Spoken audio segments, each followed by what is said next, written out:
Exciting অবশ্য magic মনে হইতেছে। 15 মিনিটে মোটামুটি আমরা এখানে চলে আসছি। স্বল্প ভাড়ায় স্বল্প সময়ে আসতে পেরে আমাদের খুবই ভালো লেগেছে। খুবই ভালো লাগছে। এটা যোগাযোগ ব্যবস্থা বাংলাদেশের জন্য খুবই একটা মাইলফলক হিসেবে থাকবে। খুব জ্যাম ছিল আগে, অতিরিক্ত জ্যাম, গরমের মধ্যে সময় নষ্ট হইতো।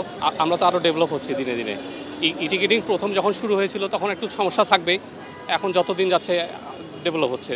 কারণ দীর্ঘদিন অপেক্ষায় ছিলাম, বিলিটা হবে আমাদের জন্য যাইতে খুব সুবিধা হবে, কিন্তু এতদিন যাচ্ছে না, খুব মনে খুব ইয়া ছিল।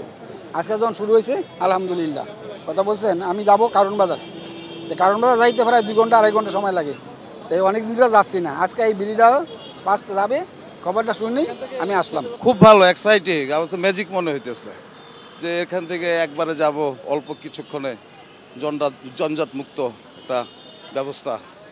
তো এটা আসলে জননেত্রী শেখ হাসিনার একটা ম্যাজিক্যাল, কি বলে, দৃশ্যমান কিছু একটা।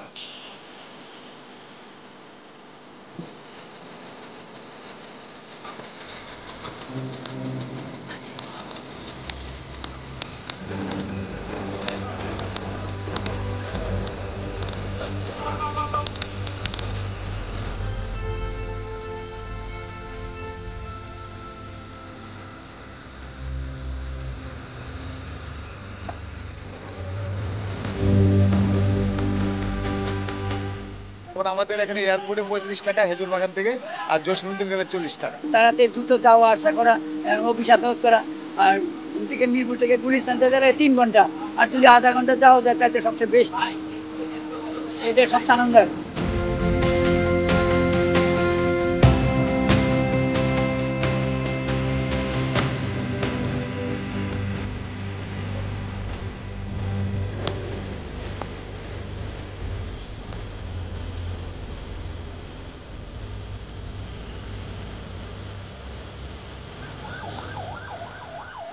জসীমউদ্দিন থেকে এই পর্যন্ত আসতাম প্রায় 2-2.5 ঘন্টা 3 ঘন্টা আমাদের লেগে যেত। তো আজকে আমরা যেটা দেখলাম 15 মিনিটে মোটামুটি আমরা এখানে চলে আসছি। যদিও আজকে নতুন রোড, গাড়ি একটু স্লোই টানছে, তো আশা করি ড্রাইভারদেরও প্র্যাকটিস হয়ে গেলে আরও কম সময়ের মধ্যে 10 মিনিটের মধ্যে আশা করি আমরা খামারবাড়ি পৌঁছে যাবো। স্বস্তিকর একটা যাত্রা ছিল, যেটা আগে পূর্বে অস্বস্তিকর যাত্রা ছিল, এখন স্বস্তিকর যাত্রা ছিল। স্বল্প ভাড়ায় স্বল্প সময়ে আসতে পেরে আমাদের খুবই ভালো লেগেছে। মাননীয় প্রধানমন্ত্রী সহ আমাদের মাননীয় মন্ত্রী মহোদয়কে আমরা কৃতজ্ঞতা এবং ধন্যবাদ জানাচ্ছি এ ধরনের একটা আমাদের সুযোগ করে দেওয়ার জন্য। আর আমরা দেখেছি যে আমরা আসলে যে দেশে, এই দেশটা একটা উন্নত দেশ হয়ে গেছে, যে এটা আমাদের আসলে অনুভব করতে পেরেছি আমরা এই যাত্রার মাধ্যমে। আমাদের উদ্দেশ্য হচ্ছে মূলত ঢাকা শহরকে যানজট মুক্ত রেখে দ্রুত জনগণকে সেবা দেওয়া।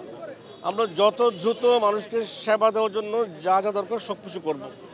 অন্যতম হচ্ছে কি, শুরুতে কৃতজ্ঞতা মাননীয় প্রধানমন্ত্রীর প্রতি। উনি এলিভেটেড এক্সপ্রেসটা উদ্বোধন করেছেন।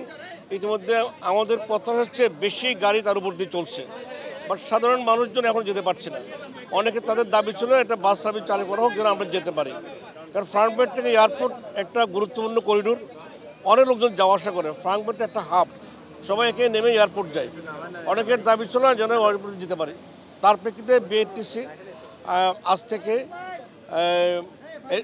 ঠিক ফ্রাঙ্কফার্ট থেকে আমরা যে জায়গায় দাঁড়িয়েছি এখান থেকে সকাল 8টা থেকে একদম সকাল 7টা 30 থেকে রাতে যতক্ষণ যাত্রী পাওয়া যাবে, আমাদের এলিভেটেড এক্সপ্রেস উপর দিয়ে ফ্রাঙ্কফার্ট থেকে আমাদের এলিভেটেড এক্সপ্রেস হয়ে জসীমউদ্দিন নিচে ওই যে মোটে ঘুরে এসে আবার ঘুরে এসে চলবে। কিন্তু এটা একটু পুরো সময় চলবে।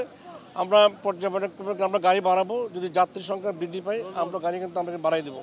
আপনারা জানেন বিএটিসি বিভিন্ন সময় বিভিন্ন জায়গায় সার্ভিস চালু করে, শাটল সার্ভিস চালু করে। যেমন মেট্রো চালু হলো, আমরা কিন্তু চালু করেছিলাম।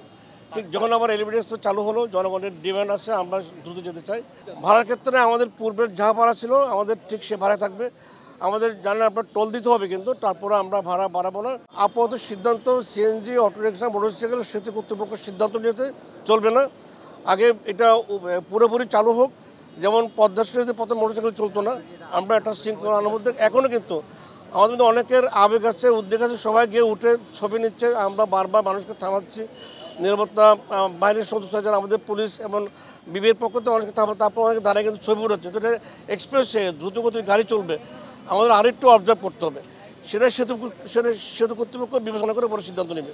বাসের মধ্যে আমরা এই টিকিটিং চালু করবো। আমরা চাচ্ছি বিআরটিসিতে স্মার্ট কার্ড চালু করার জন্য, যেটা র্যাপিড পাস, যেটা মেট্রোতে চলবে এবং বিআরটিসিতে চলবে, অন্য অন্য গণপরিবহন, সেটা আমাদের কার্ড প্রস্তুত, আমাদের ইন্টিগ্রেশনের সময় লাগবে। আমরা খুব দ্রুত একই কার্ড দিয়ে বিআরটিসি এবং এমআরটি চলতে হবে, আমরা কিন্তু কাজ করছি। টোলের জন্য ওরা ইটিসি চালু করবে। ইটিসি চালু করলে আমরা এই সবগুলো গাড়ির ইটিসি টোল দিয়ে যাবে, এককালীন দেওয়ার সুযোগ থাকবে না। আমার গাড়ি যখন পার হবে তখন যাবে।